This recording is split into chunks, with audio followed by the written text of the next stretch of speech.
नमस्कार, मैं doctor Ramanivas Sharma Raman YouTube channel पर कॉम्पिटिटिव एग्ज़ाम का ये सेशन सेल पर एमसीक्यू सेशन पार्ट 1 लेकर के बच्चों आपके सामने। आपके कॉम्पिटिटिव एग्ज़ाम करीब है, इसलिए हमने सोचा कि थ्योरेटिकल डिस्कशन कई बार आपको पढ़ाया भी है, तो अब एमसीक्यू सेशन के माध्यम से आपको थ्योरी डीप डिस्कशन के साथ पढ़ाएं। इसीलिए आज सेल का एमसीक्यू सेशन पार्ट 1 लेकर के आए हैं। हमने इसके पहले के वीडियो पर बायोलॉजिकल क्लासिफिकेशन पर एमसीक्यू सेशन लिया था और उसमें आपकी भागीदारी अच्छी थी। कई सारे सवालों का जवाब आपने किया था और कई सारे बच्चों के कमेंट्स देखने को मिले। वो बच्चे कह रहे थे कि साहब सवाल कठिन है। सवाल कठिन है, इसका उत्तर ये है कि वो सवाल आपकी ही परीक्षा में, वो चाहे परीक्षा पीएससी की रही हो, चाहे पीएससी यूपीएससी की रही हो, चाहे पीएनएसटी की रही हो, चाहे नीट की रही हो, वो आपकी ही परीक्षा में वो सवाल पूछे गए थे। उन्हीं सवालों का एक कलेक्शन लेकर के हम बायोलॉजिकल क्लासिफिकेशन पर आए थे। आप ये हमेशा मानकर चलिए कि सवाल सरल नहीं होंगे, और जब सवाल सरल नहीं होंगे तो आपको थ्योरी गंभीरता से पढ़नी होगी। और थ्योरी यदि आपकी गंभीर रूप से तैयार है, अंदर तक तैयार है, तो सवाल कहीं से भी आए आपसे जवाब बनेगा। तो ये सेशन जो है, जो हम कोशिका पर लेकर के आए हैं, ये भी पिछले 10 साल के सवालों का एक कलेक्शन है। आज 15 सवालों का एक कलेक्शन लेकर के हम आपके बीच हैं और इन 15 सवालों को आपके साथ डिस्कस भी करेंगे। क्यों इसका उत्तर पहला ही होगा, क्यों इसका उत्तर दूसरा होगा, क्यों इसका उत्तर तीसरा होगा। और जब आप इस डिस्कशन के पूरे सेशन में शुरू से लेकर के अंतिम तक बने रहेंगे हमारे साथ, तो आपकी थ्योरी भी मजबूत होती चलेगी। जब सारे प्रश्नों को हम आपसे पूछ लेंगे तो सेशन के अंत में इसके उत्तर हम आपको बताएंगे और साथ ही साथ एक सुपरफिशियल स्टडी कोशिका की भी करवाएंगे। और जब अगला वीडियो एक दिन के अंतराल के बाद फिर रिलीज करेंगे, फिर आपके स्क्रीन पर दिखाएंगे, तो वो एमसीक्यू सेशन कोशिका पर ही पार्ट 2 होगा। इसलिए आप 2-3 दिन कोशिका पर ही सब कुछ तैयार कर लीजिए। हमारे साथ थ्योरेटिकल डिस्कशन आप कोशिका पर खुद करिए और हमारे साथ एमसीक्यू सेशन में भाग लीजिए और आप अपनी तैयारी को मजबूती से देखिए। क्या आप इस तैयारी के लिए तैयार हैं? और यदि आपको लगता है कि आपकी तैयारी कमज़ोर है, तो फिर थ्योरेटिकल डिस्कशन को और हमें बताइए, हम थ्योरी के भी सेशन एमसीक्यू सेशन के साथ इंक्लूड कर देंगे। तो बच्चों, एमसीक्यू सेशन पर हमारे यूट्यूब के लर्नर्स का बहुत बहुत स्वागत है। हमारे यूट्यूब चैनल को सब्सक्राइब करना, लाइक करना और शेयर करना मत भूलिएगा। जितना जल्दी हम YouTube की शर्तों को पूरा करेंगे, तुरंत मोनेटाइज होंगे और आपके साथ लाइव सेशन में जुड़ जाएंगे। जितना आप पढ़ना चाहोगे, जितनी गंभीर बायोलॉजी और साइंस टेक्नोलॉजी पूछना चाहोगे, सबका उत्तर हम आपको देंगे। यह सेशन हमारा ठीक 6 बजे शाम को लाइव होता है। यदि आप हमसे कुछ सवाल पूछना चाहते हैं लाइव सेशन में, तो हम ठीक 6 बजे लाइव मिलते हैं। साइंस और टेक्नोलॉजी का कोई भी सवाल, चाहे सेल से जुड़ा हो या साइंस और टेक्नोलॉजी का कोई भी सवाल कहीं से भी हो, आप कमेंट बॉक्स में लिखिए, हम तुरंत उसका जवाब देंगे और आप संतुष्टिपूर्ण जवाब पा सकोगे। इसलिए लाइव सेशन में आप एक दिन छोड़कर अगले दिन आप हमें मिला करिए। ठीक 6 बजे ये क्लास लाइव होती है। आप अपने सवाल रखिए, जवाब हम देंगे। तो चलें सेशन की ओर। और आज हम सवाल आपसे पूछने जा रहे हैं सेल पर। हमने रखा है MCQ session on sale part 1 for all competitive exam. और पहला सवाल आपके स्क्रीन पर लिखने जा रहे हैं और पहला सवाल रहा बच्चों ये क्वेश्चन नंबर 1। पहले सवाल को सोचिएगा, समझिएगा, तब करिएगा। और पहला सवाल एक परीक्षा में पूछा गया, जो नर्सिंग की परीक्षा होती है पीएनएसटी में यह सवाल आया है। अब देखिए, आप अपने आप को टेस्ट कीजिए, क्या यह सवाल आप कर पाते हैं। निम्न में से कौन सा स्टेटमेंट, निम्न में से कौन सा स्टेटमेंट सही नहीं है। आपको यह बताना है, जितने 4 स्टेटमेंट हम लिखेंगे उसमें गलत स्टेटमेंट कौन है यह आपको बताना है। पहला स्टेटमेंट ए, लाइसोसोम एक कोशिका का अंग है। यदि आपने कोशिका पढ़ी है या हमारे पुराने वीडियो को देखा है, पुराने वीडियो को आप अच्छी तरह से पढ़िए। और यदि आप पुराने वीडियो को पढ़ेंगे तो सारे उत्तर आपसे बनेंगे, क्योंकि हम विस्तार से कोशिका को पढ़ा रहे हैं और आगे पढ़ाएंगे भी। तो पहला स्टेटमेंट यह है कि लाइसोसोम का निर्माण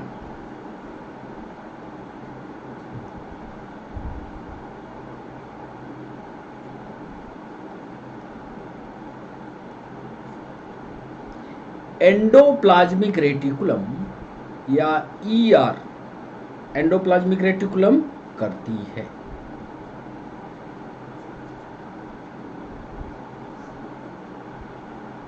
आपको गलत स्टेटमेंट बताना है, ध्यान रखिएगा। कौन सा स्टेटमेंट सही नहीं है, यानी गलत स्टेटमेंट को बताना है। दूसरा उत्तर लिखा, दूसरा स्टेटमेंट लिखा, लाइसोसोम के अंदर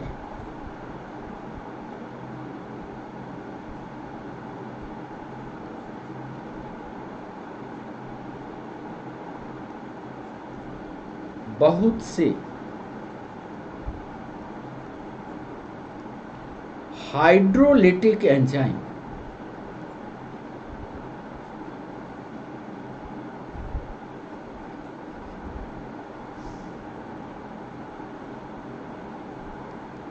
पाए जाते हैं।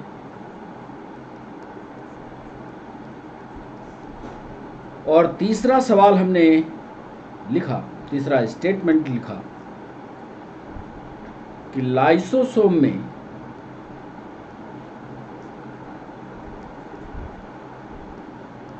पाए जाने वाले एंजाइम सिर्फ अम्लीय माध्यम में ही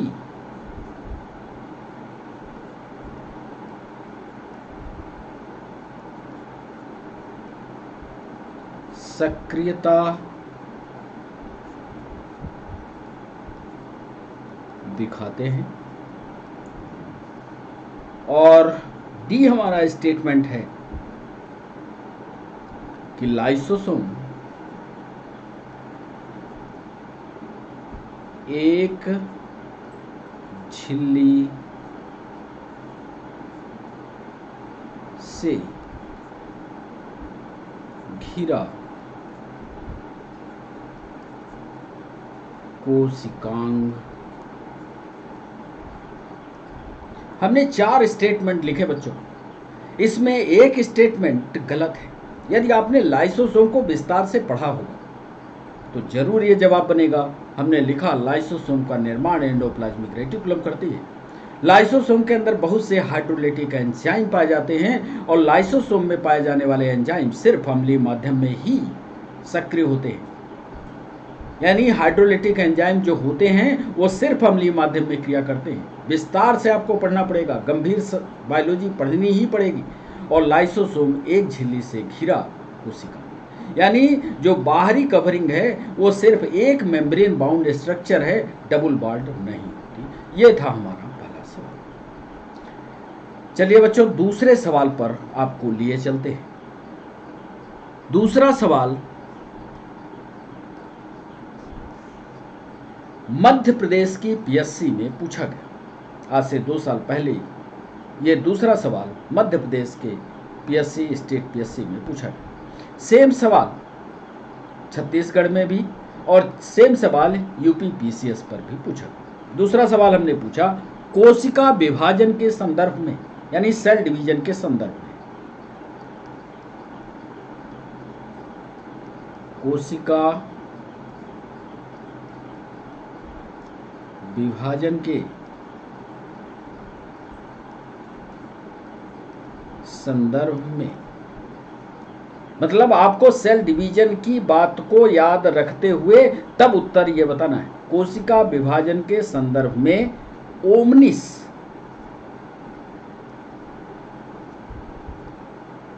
सेलुला इसेलुली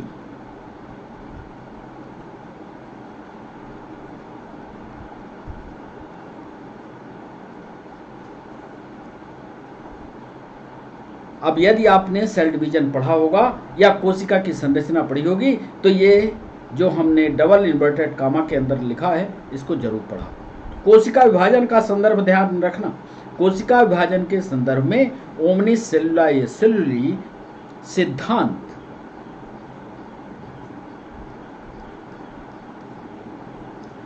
किस वैज्ञानिक के द्वारा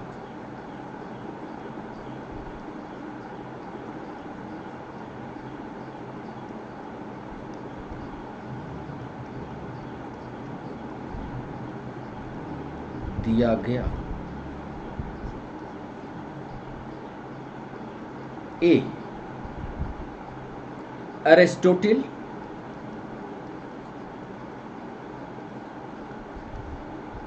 B Rudolf Virchow, C Schwann and D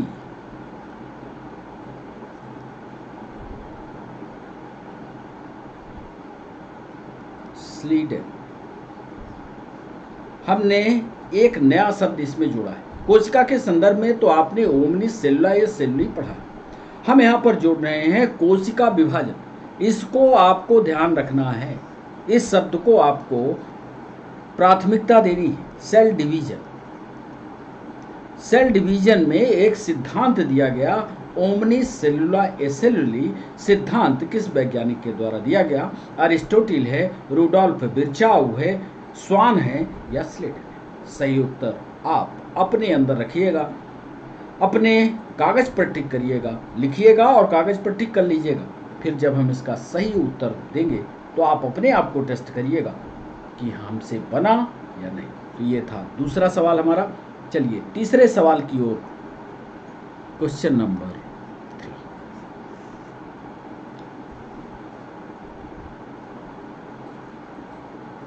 तीसरा सवाल एमपीएसआई में पूछा गया, निम्न में से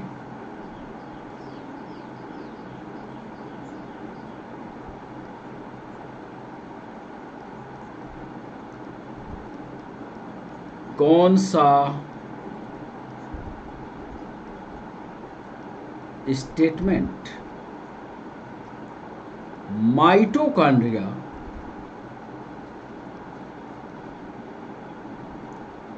के लिए गलत है? मतलब माइटोकॉन्ड्रिया को यदि आपने पढ़ा होगा तो उसमें से यदि सही सही आपने पढ़ा है तो गलत वाले को आपको बताना है। ए माइटोकॉन्ड्रियल मैट्रिक्स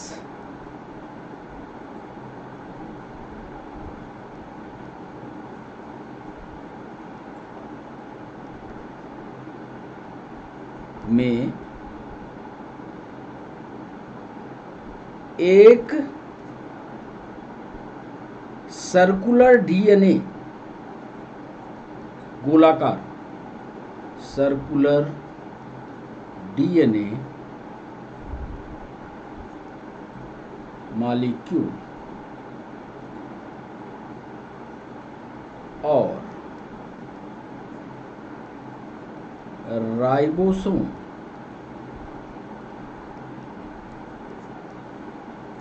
पाए जाते हैं।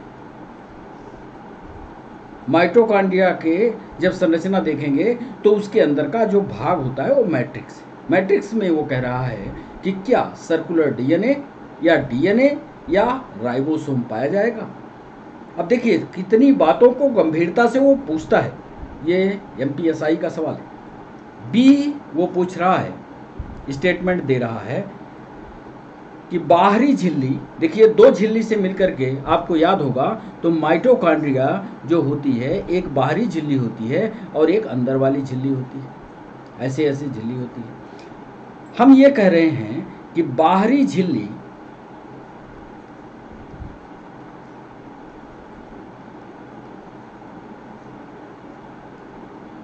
कार्बोहाइड्रेट, फैट और प्रोटीन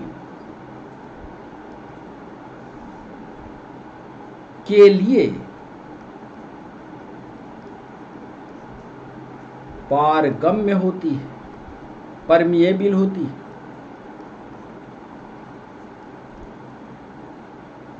क्या ये स्टेटमेंट गलत है? सी उत्तर हमने लिखा electron transport system, electron transport,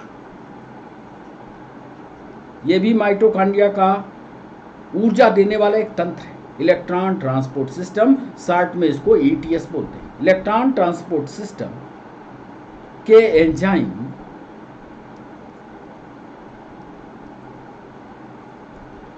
बाहरी झिल्ली में धसे होते, एम्बेडेड होते।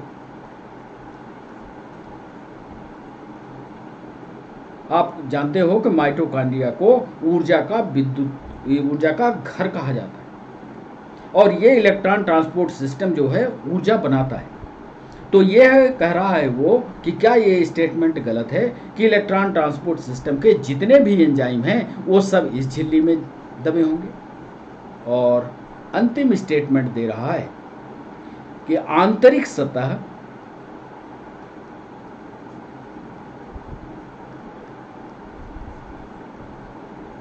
अंदर की तरफ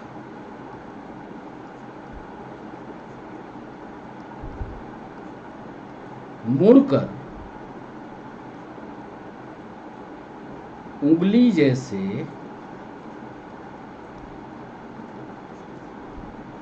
प्रवर्ध बनाती है।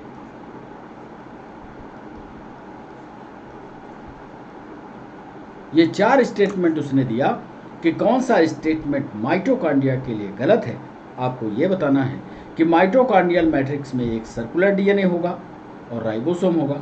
दूसरा स्टेटमेंट कह रहा है बाहरी झिल्ली कार्बोहाइड्रेट, फैट, प्रोटीन के लिए पारगम्य होगी।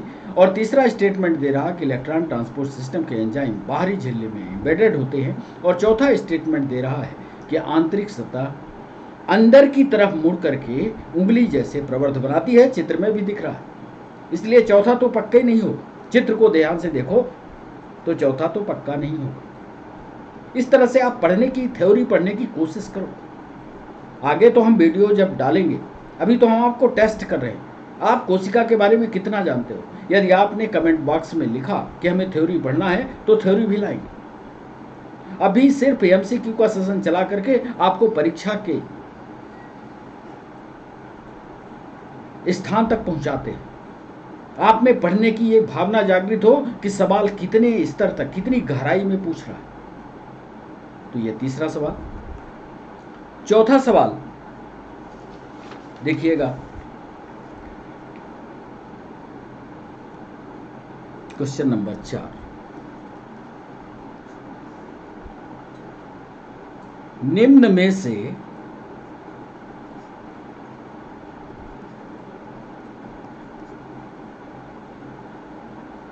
अंगों की जोड़ी कौन से अंगों की जोड़ी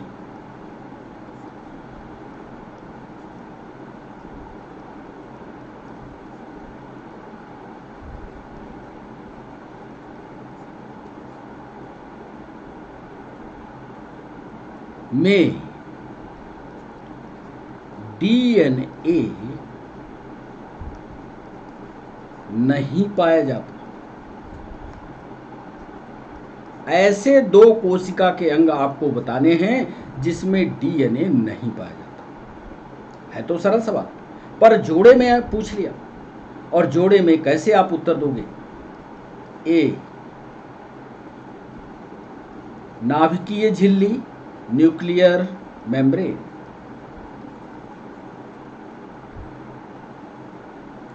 नाभिकीय झिल्ली तथा माइटोकॉन्ड्रिया।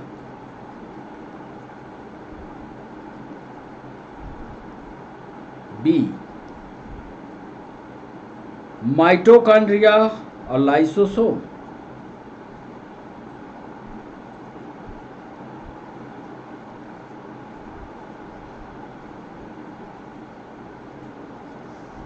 सी, क्लोरोप्लास्ट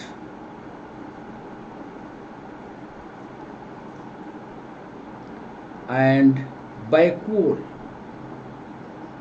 वैक्यूल का की हिंदी होती है रिक्तिका। और डी में दिया लाइसोसोम एंड उसने पूछा कि दो अंगों की जोड़ी, इसमें से एक ही सही है। दो अंगों की जोड़ी में आपको एक बताना है कि जिसमें डीएनए नहीं पाया जाता। क्या वो न्यूक्लियर मेम्ब्रेन माइटोकॉन्ड्रिया है? क्या माइटोकॉन्ड्रिया और लाइसोसोम है? क्या क्लोरोप्लास्ट और वैक्यूल है? क्या लाइसोसोम और वैक्यूल है? तो ये था चौथा सवाल। आइए पांचवें सवाल।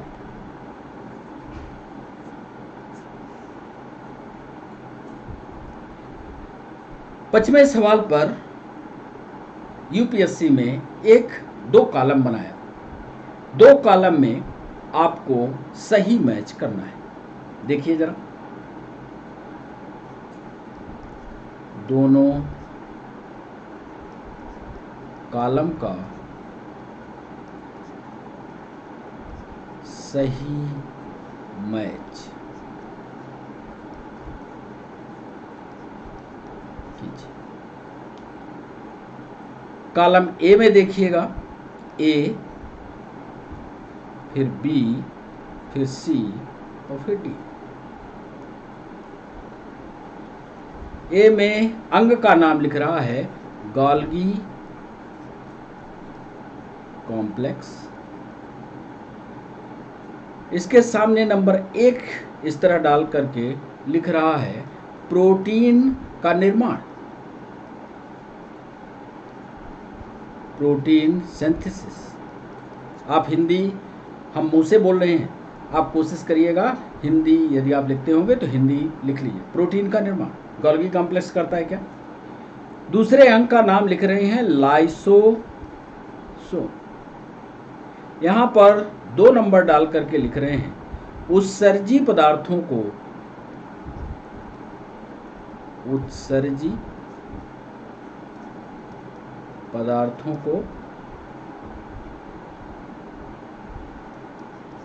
एकत्रित करना।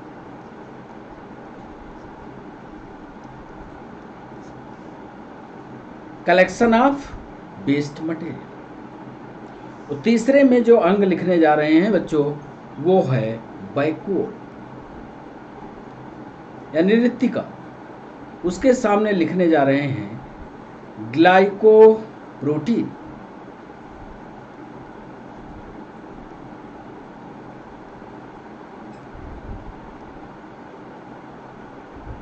और ग्लाइकोलिपिड का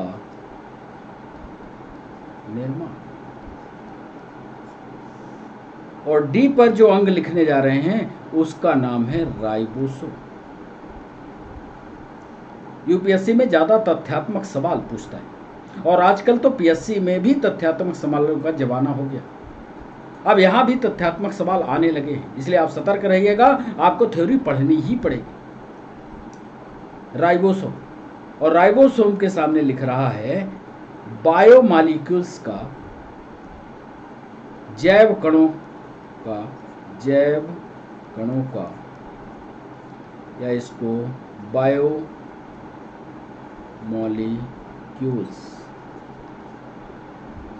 का।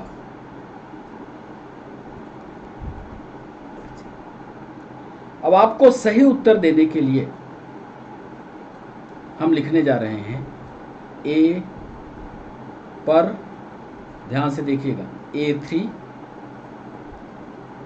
B4 C2 D1। बी पर लिख रहे हैं A4 B3 C1 D2। सी पर लिख रहे हैं A3 B2 C4 D1।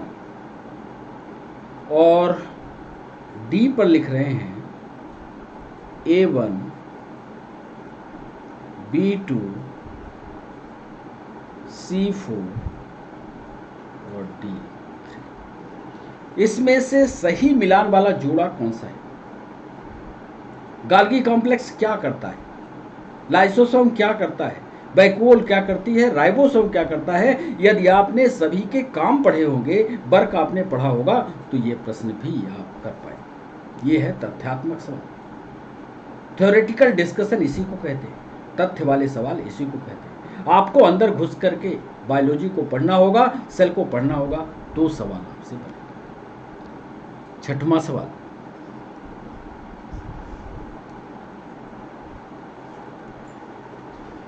छठवें सवाल में उसने सवाल पूछा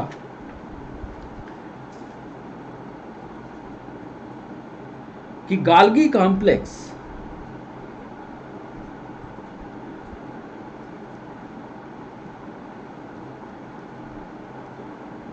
निम्न में से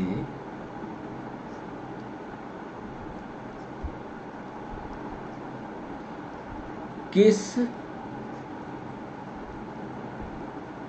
क्रिया में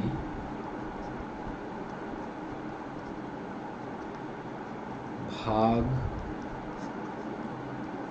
लेता है? आप यदि क्लास में आ गए हैं तो जाइएगा नहीं। माना कि सवाल कठिन है, आपकी परीक्षा में सवाल कठिन आते हैं, नहीं बन रहा है, तो आप रुकिएगा, क्योंकि अंतिम सेशन में हम पूरा डिस्कशन करेंगे, आपको बताएंगे क्यों इसका जवाब ये होगा। और फिर इसके बाद अभी एमसीक्यू पार्ट 1 लेकर के आए हैं, पार्ट 2 लाएंगे, पार्ट 3 लाएंगे, और सेल जब तक तैयार नहीं कर देंगे तब तक एमसीक्यू लाते ही रहेंगे। तो गाल्गी कॉम्प्लेक्स निम्न में से किस क्रिया में भाग लेता है? ए, फैटी एसिड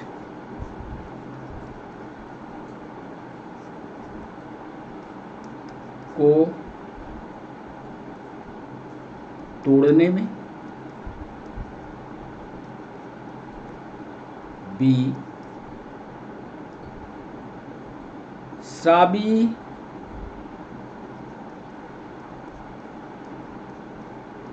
कूपिका, या इसको कहते हैं सेक्रेटरी वेसिकल बनाने में।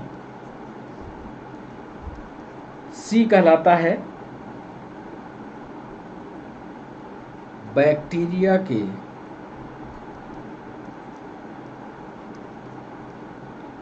श्वसन में।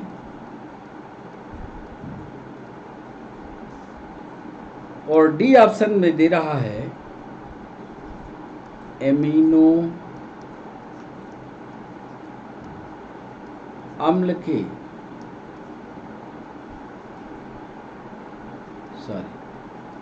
सक्रिय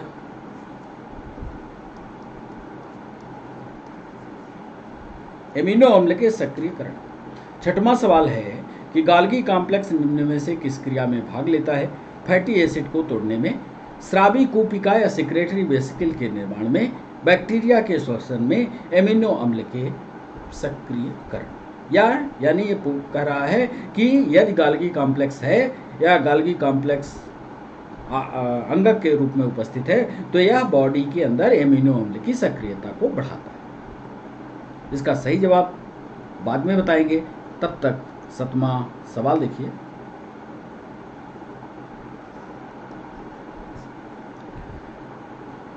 निम्न में से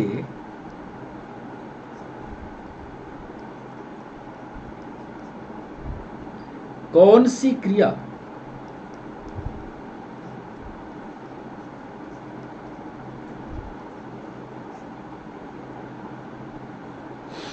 RER रफ एंडोप्लाज्मिक रेटिकुलम खुरदुरी एंडोप्लाज्मिक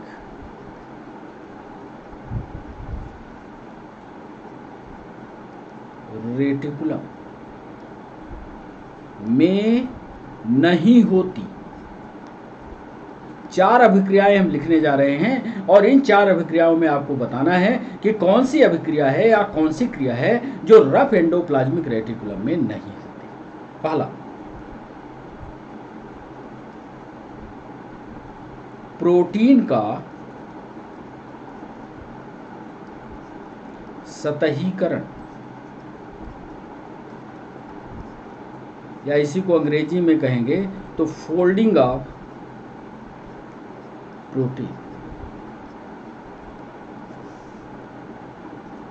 बी में लिख रहे हैं प्रोटीन का एक प्रक्रिया होती है, ये भी प्रोटीन के निर्माण में ही, शायद आपने ना पढ़ा हो, इसको किसी दिन हम विस्तार से समझाएंगे। ग्लाइकोसाइलेशन,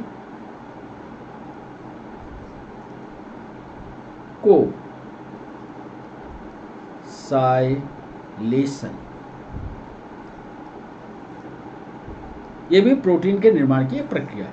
सी, पेप्टाइड का विखंडन,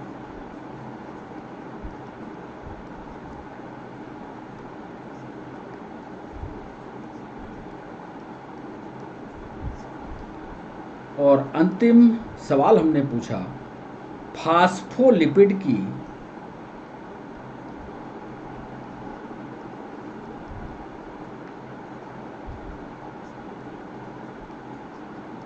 सिंथेसिस या फास्फोलिपिड का बनाना।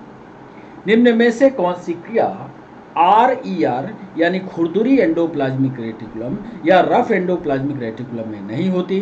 क्या प्रोटीन का सतहीकरण है, या फोल्डिंग है प्रोटीन की, क्या प्रोटीन का ग्लाइकोसाइलेशन है, या पेप्टाइड का विखंडन है, या फास्फोलिपिड की सिंथेसिस? 8वां सवाल,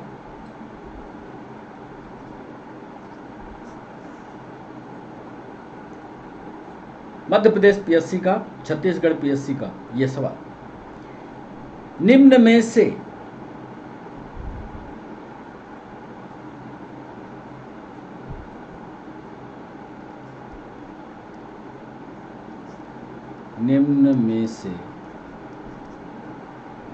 कौन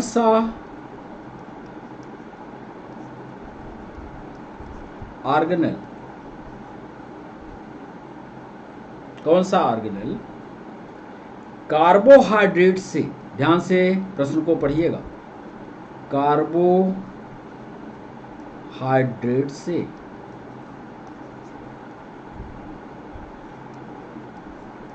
ऊर्जा लेकर ATP का निर्माण करता है?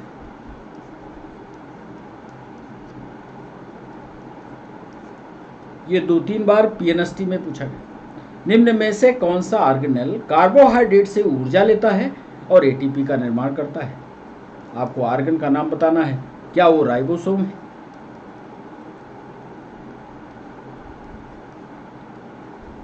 बी में आपको बताना है क्लोरोप्लास्ट है क्या वो?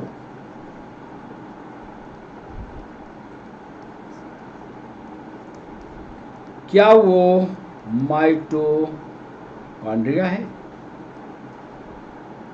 और अंतिम में बताना है कि क्या वो लाइसोसोम्स है। 8वें सवाल पर उसने पूछा है कि कौन सा ऑर्गेनल है जो कार्बोहाइड्रेट से ऊर्जा लेकर एटीपी का निर्माण करता है। क्या वो राइबोसोम है, क्या वो क्लोरोप्लास्ट है, क्या वो माइटोकॉन्ड्रिया है, क्या वो लाइसोसोम है। और चलिए 9वें सवाल की ओर।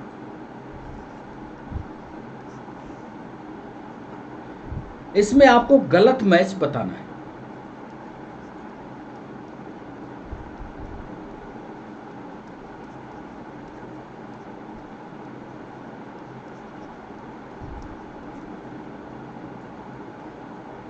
देखिएगा कौन सा इसमें गलत मैच है। गैस बैकूल,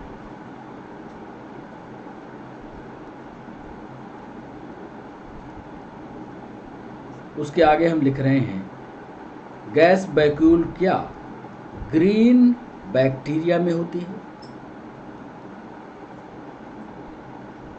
बी लिख रहे हैं large central vacuole, large central vacuole बड़ी रिक्तिका किस में होती है? ये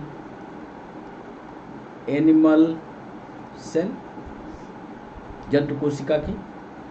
सी में कह रहा है प्रोटिस्ट यानी प्रोटिस्टा में पाए जाने वाले जो जीव होते हैं क्या वो यूकैरियोटिक है?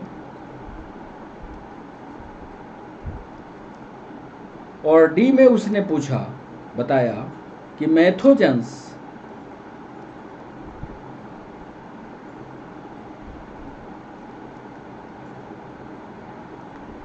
क्या प्रोकैरियोटिक है?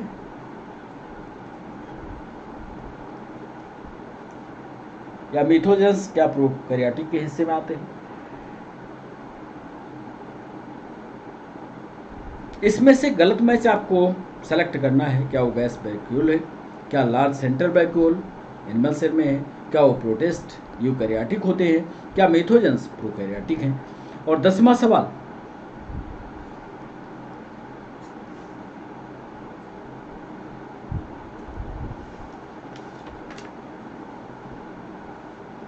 अब इस प्रश्न को जरा गंभीरता से, गलत कथन आपको बताना है।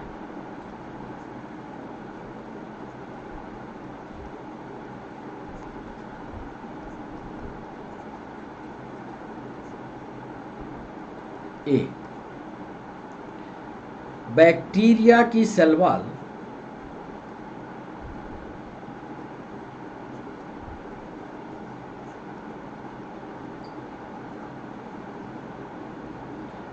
पेप्टिडोग्लाइकन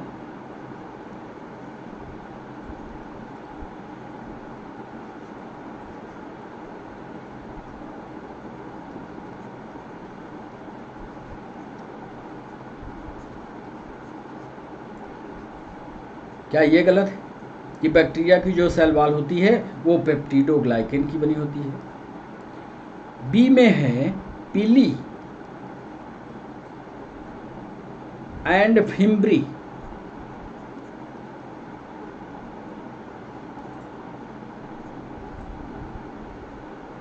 ये दो रचनाएं मुख्य रूप से, इसका चित्र भी आगे हम दिखाएंगे, मुख्य रूप से बैक्टीरिया को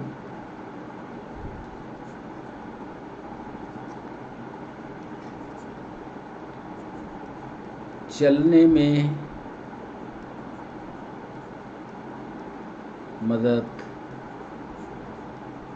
करती है। सी ऑप्शन है साइनोबैक्टीरिया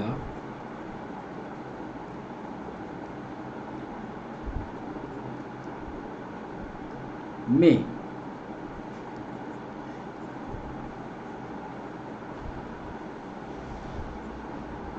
फ्लैजिलेटेड सेल्स का, कशाभिकीय कोशिकाओं का, सेल्स का अभाव होता है। और डी ऑप्शन में दे रहे हैं आपको माइकोप्लाज्मा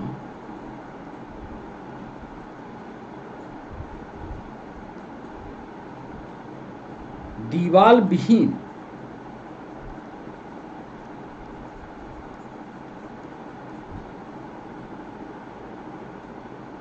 माइक्रो ऑर्गेनिज्म है।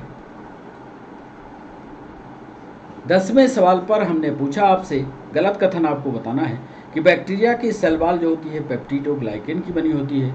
पिल्ली और फैम्ब्री मुख्य रूप से बैक्टीरिया को चलने में मदद करती है। साइनोबैक्टीरिया में फ्लैजिलेटेड सेल्स का अभाव होता है। और डी में हमने कहा माइकोप्लाज्मा दीवाल विहीन माइक्रो ऑर्गेनिज्म। आइए 11वें सवाल पर।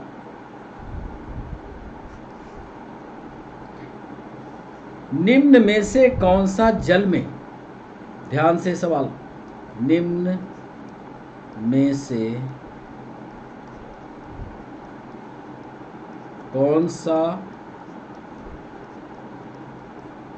जल में घुलनशील रंजक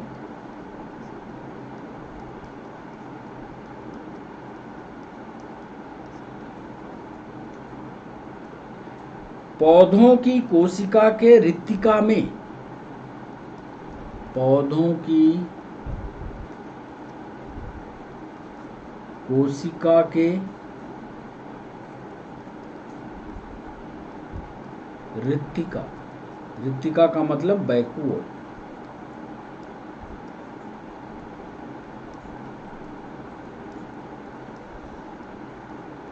पाया जाता है।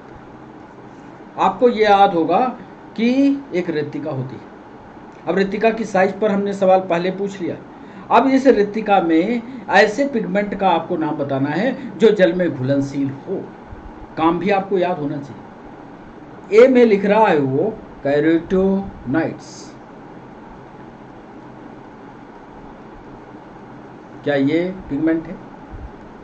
बी में कह रहा है एंथोसाइनिन, एंथोसाइनिन।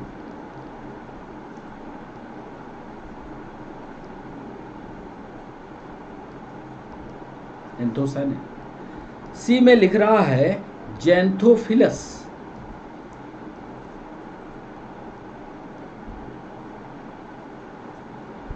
और अंतिम डी में कह रहा है क्लोरोफिलस।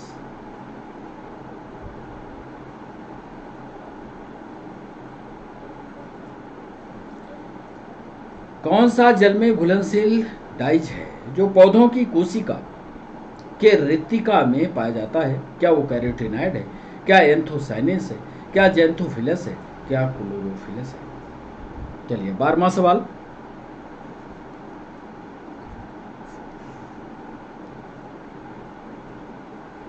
निम्न में से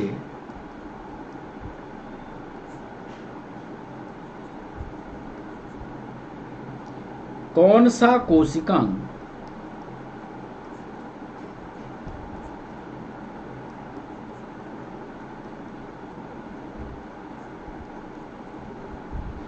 एक कोशिकीय झिल्ली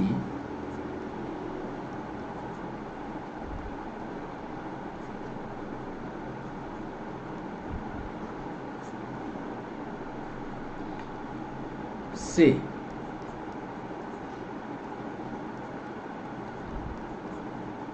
घिरा होता है? 4 कोशिकाओं के नाम हम लिखेंगे। इसमें आपको बताना है कि जो सिंगल वॉल्ड संरचना है वो कौन सी है। ए पर लिख रहे हैं लाइसोसोम, बी पर लिख रहे हैं न्यूक्लियाई, सी पर लिख रहे हैं माइटोकॉन्ड्रिया, और डी पर लिख रहे हैं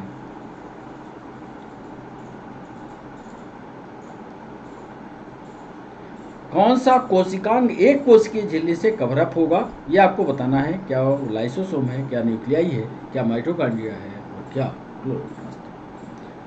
चलिए 13वें सवाल पर ले चलते हैं आपको। 13वें सवाल पर हमने पूछा है कि निम्नलिखित में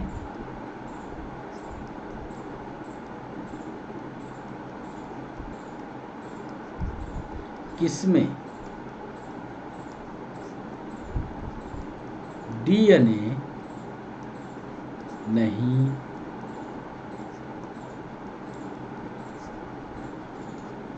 आपको उस अंग का नाम बताना है जिसमें डीएनए नहीं पाया जाता। नंबर ए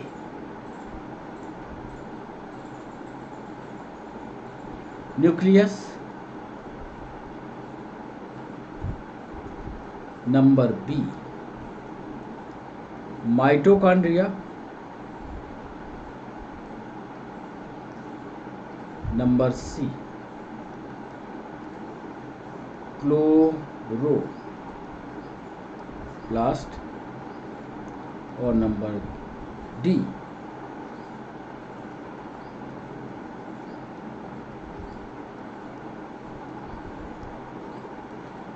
ये 4 अंग दिए हुए हैं और इन चारों अंगों में से आपको अंग वो बताने हैं जिसमें डीएनए नहीं पाया जाता। न्यूक्लियस है क्या वो माइटोकॉन्ड्रिया है, क्या क्लोरोप्लास्ट है और क्या राइबोसोम है। 2 सवाल और बचे हैं बच्चों, 14 और 15 नंबर का। इन दोनों सवालों को कराने के बाद आप एक सेल के बारे में संरचना आपको बताएंगे। 2 रचनाएं आपको मिली हैं कि बैक्टीरिया में पिली और फिम्ब्री 2 रचनाएं होती हैं, वो किस काम के लिए हैं। इसके पहले आपको उत्तर बताएंगे, फिर चित्रों को समझाएंगे। तो 14 नंबर का सवाल,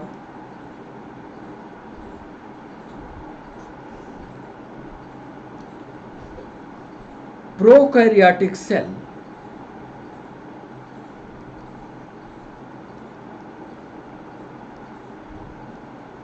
प्रोकैरियोटिक सेल में नहीं होता। ये विशेषता है प्रोकैरियोटिक सेल की। हमने पूछा कि प्रोकैरियोटिक सेल में नहीं होता, तो क्या नहीं होता। ए लिख रहे हैं, ध्यान से उत्तर करिएगा, सारे उत्तर के नजदीक है। मीजोसोम। बी लिख रहे हैं प्लाज्मा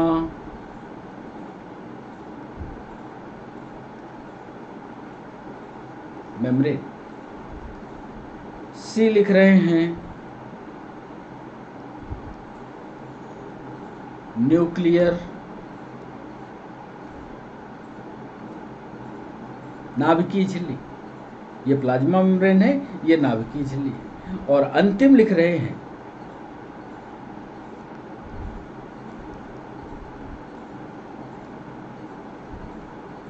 प्रोकैरियोटिक सेल में एक चीज नहीं होती है इसमें, क्या वो मेजोसोम नहीं होता, क्या प्लाज्मा मेम्ब्रेन नहीं होती, क्या न्यूक्लियर मेम्ब्रेन नहीं होती, ये आपको बताना है। और आज के सेशन का अब अंतिम सवाल आपसे पूछने जा रहे हैं, क्वेश्चन नंबर 15।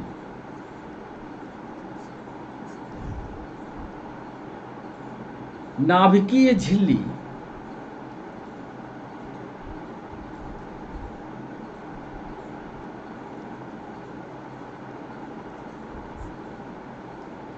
बनती है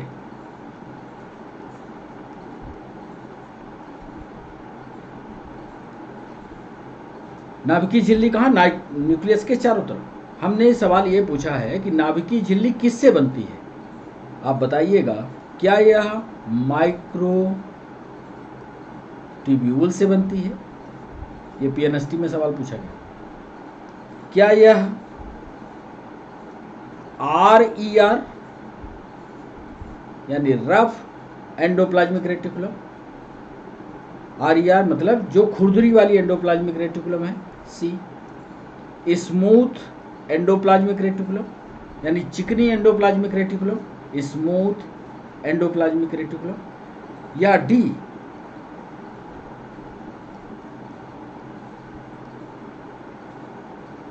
गोल्गी कॉम्प्लेक्स या गोल्गी एपरेटस। हमने 15वें सवाल यानी अंतिम सवाल में आपसे पूछा कि नाभिकीय झिल्ली किसकी बनी होती है, क्या वो माइक्रोट्यूब्यूल है, क्या रफ एंडोप्लाज्मिक रेटिकुलम है, क्या स्मूथ एंडोप्लाज्मिक रेटिकुलम है, क्या वो गोल्गी बॉडी या गोल्गी कॉम्प्लेक्स है। ये 15 सवाल हमने आपसे पूछे हैं। 15 सवालों में आपसे कितने उत्तर बने इसको हम बाद में बताएंगे। इसके पहले एक कोशिका की सामान्य संरचना आपको दिखा दें। ये देखिए, ये रही कोशिका। इस कोशिका में सारे कोशिकांग हैं, ये देख रहे हैं। ये प्लाज्मा मेम्ब्रेन है।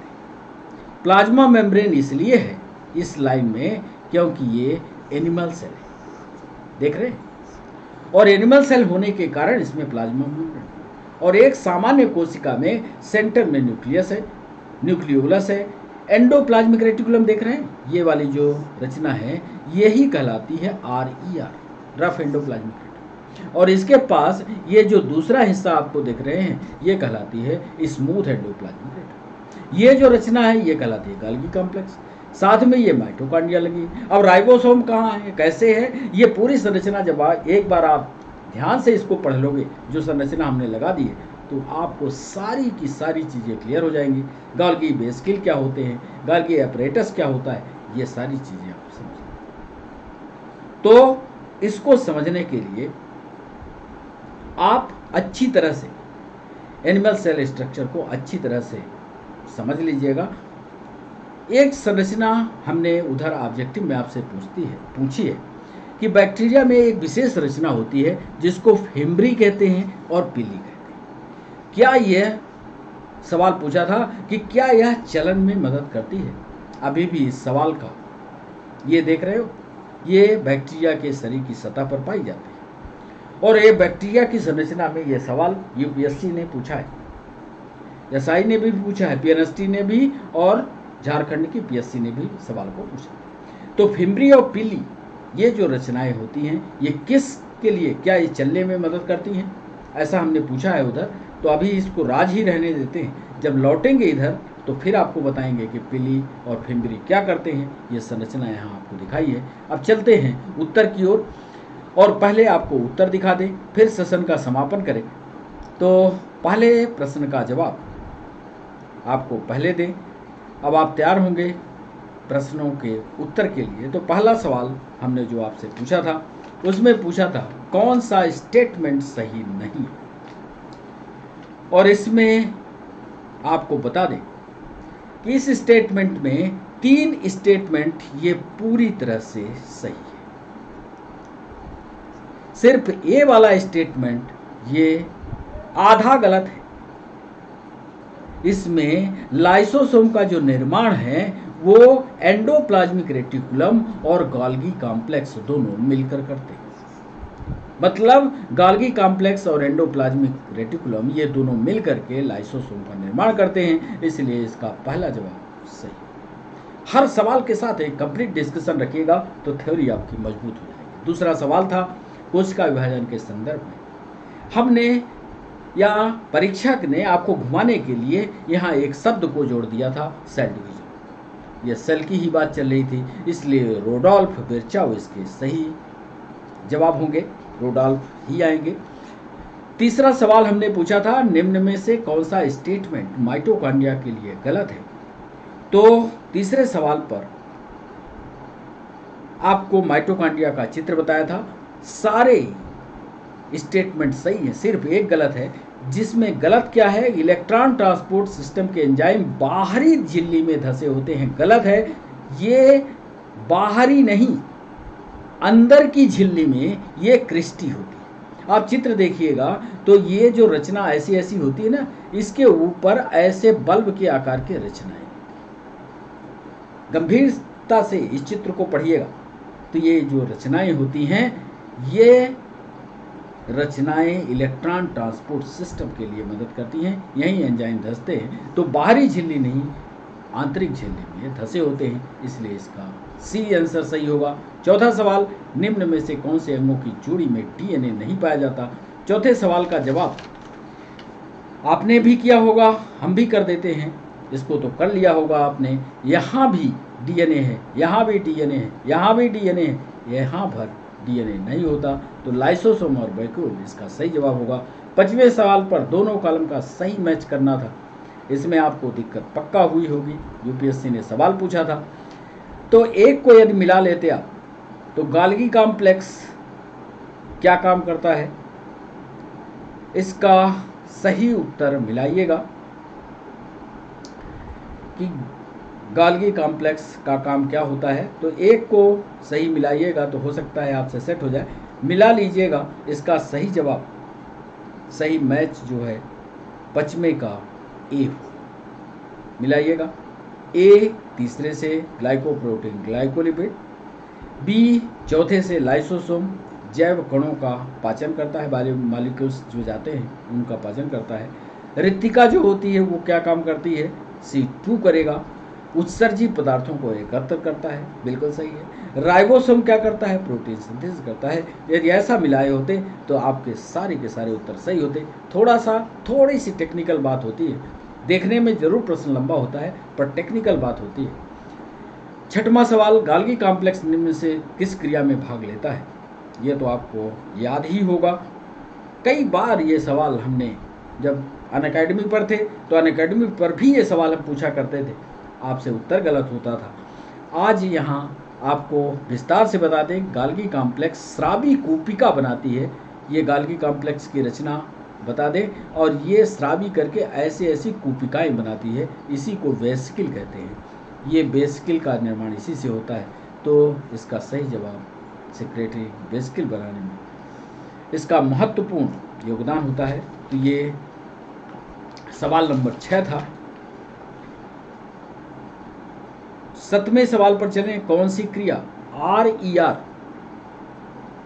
में मदद करती है। तो रफ एंडोप्लाज्मिक रेटिकुलम के ऊपर आप जानते हो राइबोसोम लगे होते हैं। अब रफ एंडोप्लाज्मिक रेटिकुलम में जब RER है तो प्रोटीन का करेगी। आपको यहाँ पर गलत स्टेटमेंट बताना है। तो प्रोटीन का सिंथेसिस करती है, करती किसका नहीं है, लिपिड का। तो इसलिए इसका उत्तर डी होगा, गलत। 8वां सवाल, निम्न में से कौन सा ऑर्गेनेल कार्बोहाइड्रेट से ऊर्जा लेकर के ATP का निर्माण करता है। 8वां सवाल में सामान्य सी बात है, थोड़ा लंबा प्रश्न था इसलिए आपने शायद गलत किया हो, पर गलत होना नहीं चाहिए था। इसका सही जवाब था माइटोकॉन्ड्रिया। गलत मैच आपको बताना था। यहाँ पर एक टेक्निकल बात थी, गैस बैक्यूल GAS। जब आप ग्रीन बैक्टीरिया को पढ़ेंगे तो एक शब्द आएगा ये गैस बैक्यूल वाला, ये सही है। ज़्यादातर बच्चों ने इसी को ठोका होगा, मत ठोकिएगा इसको। लार्ज सेंट्रल बैक्यूल याद करिए, प्लांट कोशिका में पाई जाती है क्योंकि वो चल नहीं पाता है, बड़ा सा उसके पास स्टोरेज चैम्बर होता है, ना कि एनिमल सेल में। तो इसलिए इसका बी सही होगा। 10वां सवाल, गलत कथन बताइए। बैक्टीरिया की सेल वॉल पेप्टिडोग्लाइकेन की बनी होती है, ये तो सही है। पिल्ली और फेम्ब्री मुख्य रूप से बैक्टीरिया को चलने में मदद करती है। फिर से हम आपको इस चित्र पर ले आते हैं, इसी चित्र को दिखाने के लिए। ये फेम्ब्री और पिल्ली ये चलने में मदद नहीं करते क्योंकि इसके फ्लैजिलम मोशन का काम करता है। ये पिल्ली और फेम्ब्री जो होते हैं ये दोनों जनन में मदद करते हैं। जनन का मतलब रिप्रोडक्शन होता है। कई सारे बच्चों ने ये PNST में सवाल पूछा गया है, ये रिप्रोडक्शन में मदद करते हैं। तो हम आ जाते हैं उसी बात पर। पिल्ली और फेम्ब्री मुख्य रूप से बैक्टीरिया को चलने में मदद करते हैं। गलत कथन बताना था, इसलिए इसका बी सही होगा। 11वां सवाल, निम्न में से कौन सा जल में घुलनशील रंजक पौधों की कोशिका की रिक्तिका में पाया जाता है। ये जरूर याद कर लीजिए। ये MPSI में, PSC में, UPSC कई जगह ये पूछा गया है। जो फलों का रंग लाल पड़ जाता है, पीले पड़ जाते हैं, ये जो कलरिंग है पौधों में, ये बैक्यूल में पाई जाती है। और उस कलरिंग का कारण आप समझ गए होंगे कौन होता है, बताइए। कलरिंग का कारण कौन होता है, कैरोटीनॉइड होता है, एंथोसाइनिन होता है, और इसका सही जवाब है एंथोसाइनिन। 12वां सवाल, निम्न में से कौन सा कोशिकांग एक कोश की झिल्ली से घिरा होता है। उधर लिखा भी है इसको, तो एक कोश की झिल्ली मतलब एक ही दीवार होती है, वो होता है लाइसोसोम। 13वां सवाल हमने पूछा था, निम्नलिखित में से किस में डीएनए नहीं पाया जाता? तो इसका सही जवाब था राइबोसोम। प्रोकैरियोटिक सेल में क्या नहीं होता, ये सवाल हमने पूछा। तो आप जानते हो कि प्रोकैरियोटिक सेल में नाभिक स्पष्ट नहीं होता। जब नाभिक स्पष्ट नहीं होगा तो नाभिकीय झिल्ली नहीं होगी, नाभिकीय झिल्ली नहीं होती। और अंतिम सवाल आपसे ये पूछा था कि नाभिकीय झिल्ली किससे बनती है? माइटोट्यूब्यूल से, आरईआर से, एसईआर से, गाल्गी कॉम्प्लेक्स से। यह सवाल भी बच्चों नाभिकीय झिल्ली बनने का यूपीएससी ने पूछा था। यह सवाल नेटिव में भी आया था, पीएनएसटी में भी। शायद ये आपसे ना बना हो, पढ़ लीजिएगा। यह रफ एंडोप्लाज्मिक सेल डिवीजन के समय ये नाभिकीय झिल्ली गायब हो जाती है और ये इसको बाद में फिर बनाने का काम रफ एंडोप्लाज्मिक रेटिकुलम करता है। तो याद कर लीजिएगा, रफ एंडोप्लाज्मिक रेटिकुलम। तो ये 15 सवाल आज हमने आपसे पूछे। आज इसका पार्ट 1 हमने किया था। इसका आगे का पार्ट जारी रखा जाए कि नहीं, थ्योरी पढ़ाई जाए, ये आप कमेंट बॉक्स में हमें बताइएगा कि और एमसीक्यू लाया जाए, एमसीक्यू का ही सेशन रखा जाए। ये आपको अपने कमेंट बॉक्स में हमें बताना है। आप हमारे साथ इस पूरे सेशन में जुड़े रहे, इसके लिए सभी बच्चों का बहुत बहुत शुक्रिया। चैनल को सब्सक्राइब करना, चैनल को लाइक करना, ये आपकी जिम्मेदारी है। आप अपनी जिम्मेदारी कीजिए, हम पूरी अपनी ताकत लगाते हैं। साइंस और टेक्नोलॉजी को इंटरेस्टिंग बनाए रखने के लिए आपको गहराई से पढ़ना। तो बच्चों, आप सबका बहुत बहुत शुक्रिया। आप ज़रूर बताइएगा एमसीक्यू का सेशन लाया जाए कि फिर थ्योरी लाई जाए। तो आप कमेंट बॉक्स में हमें बताइएगा। बच्चों, बाय बाय, नमस्कार।